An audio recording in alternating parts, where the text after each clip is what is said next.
Bonjour, nous avons parlé hier du jugement de Dieu et nous voulons parler aujourd'hui de l'intention du Père.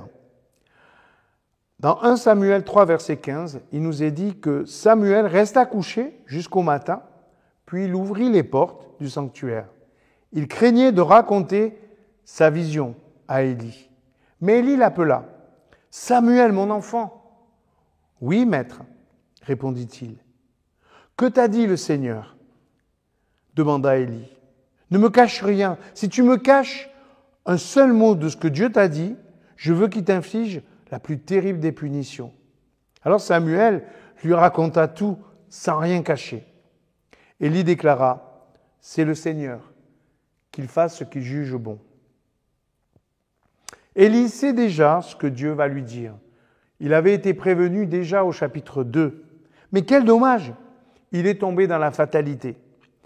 Il laisse Dieu le punir plutôt que de changer d'attitude. Il entend, mais il consent sans chercher de changer. Il ne veut pas aboutir à la repentance.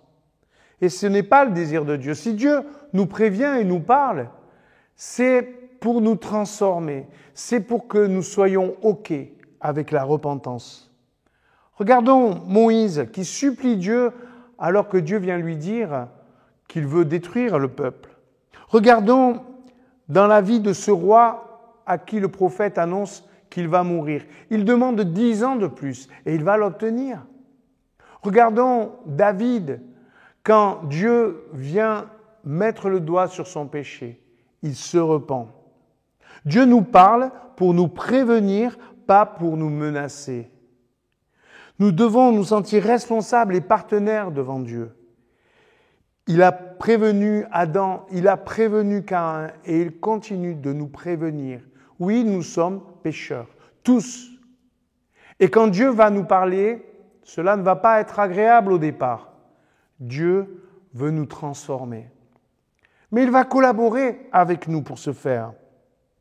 Le Seigneur cherche à provoquer une crise qui nous mène à la repentance.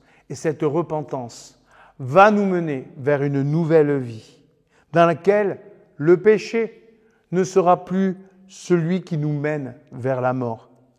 L'histoire du fils prodigue ne nous parle pas d'une personne sans reproche. Bien sûr qu'il est mort, mais le Christ et le Père veulent voir l'humain revivre et entendre l'intention du Père d'aimer l'humain. Notre projection sur Dieu, comme quelqu'un de dur, nous empêche d'entendre son cœur.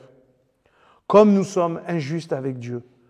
Un texte biblique le dit tellement bien. Il est lent à la colère et riche en bonté. L'amour de Dieu bannit la crainte et nous sort de la fatalité.